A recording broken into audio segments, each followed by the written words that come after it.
Hey traders, please retweet my video on Twitter if you get a chance here. The link will be on Twitter. Gummy9662C on Twitter.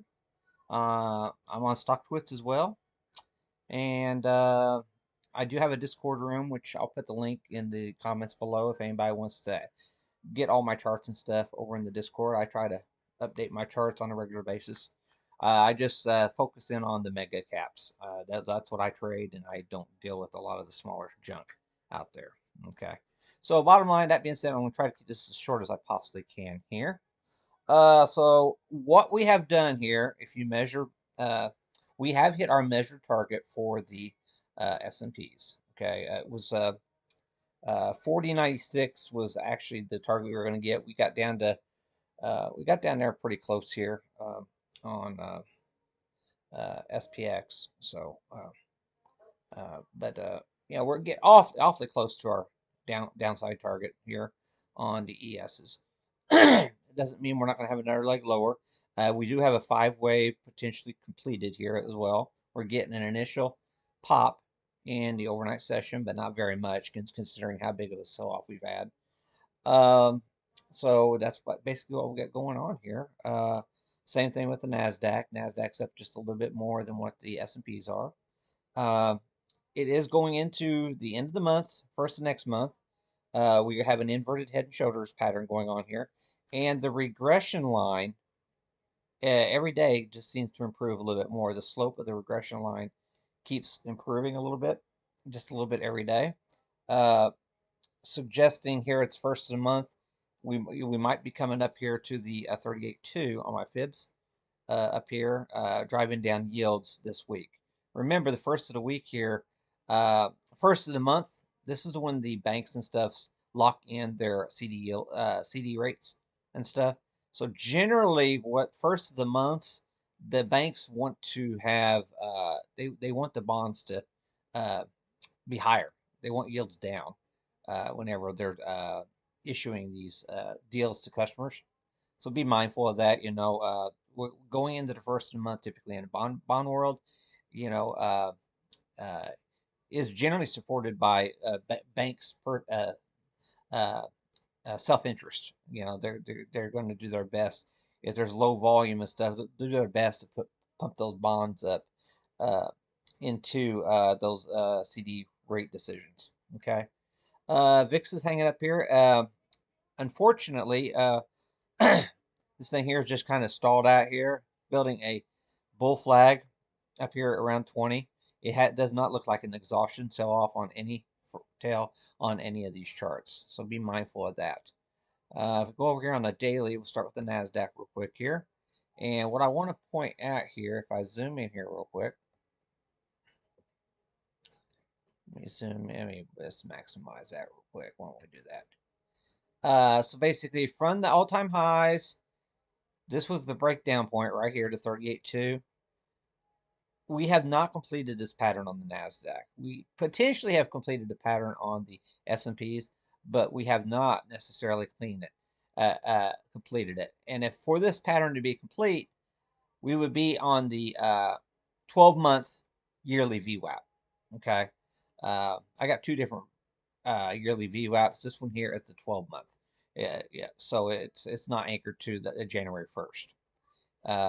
And that would also put us down into the daily 200-day moving average. There's all kinds of stuff right in that area. Okay. You got, I mean, there's just a whole cluster of stuff down there.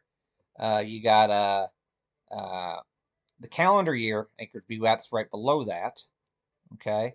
Your measured moves right into this range as well. From the top to the COVID low bottoms, that's a 38.2 retrace. That's right in this area too. So there's a lot of reasons to think that sometime this week we're going to be down in this area. So be very mindful of that. Okay, ESs. Go ahead and zoom out on this. See what I can tell you about that one. So my downward targets on that, from the COVID lows,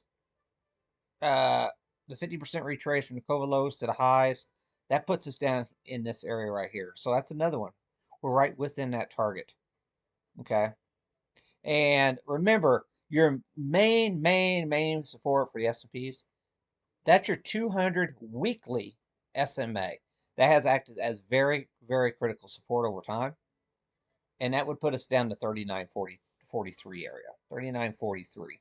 So this here is your absolute one best buy the dip candidate. So if you're in no hurry to try to buy the dip, this is what you'd really want to be hanging on for the best entry you can possibly get, the 39.40 area, in my opinion, here on the ESs.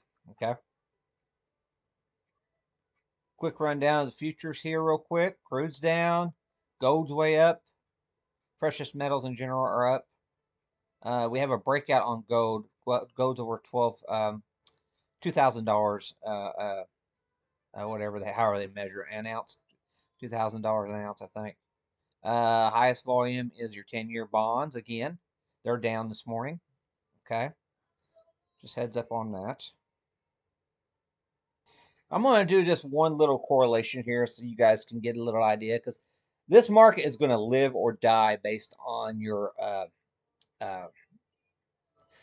excuse me, the seven Magnificent Seven stocks. That's what the name they're giving it nowadays, Magnificent Seven. So you see where we close right here, or in this box right here, and this right here was about the March lows. Okay, when you count all seven of your megatechs, okay, and you put them all in one chart. So this is a price weighted chart, okay. And then if I just want to look at the stocks that have already reported in comparison, now look what we got. This right here is March lows. We're potentially breaking this trend. This is a regression channel. We're potentially breaking that regression channel on these just the stocks that have already reported. Okay, so what's that? What can we take ahead of us? There is huge optimism in Apple and NVDA still. Huge optimism. And the difference between, I went and did a measurement between uh, the Monster Tech chart with all seven versus this one is about a 16% difference. So between Apple and NVIDIA, you know, you're probably looking at about a 16% decline in some fashion when those earnings come out. Okay, so it doesn't have to do that, but I'm just thinking in the back of my head, yeah, there's something just not quite right here. Okay, and so I just, I can't remember where I did this one for Apple, Microsoft, Amazon, Netflix, and Meta.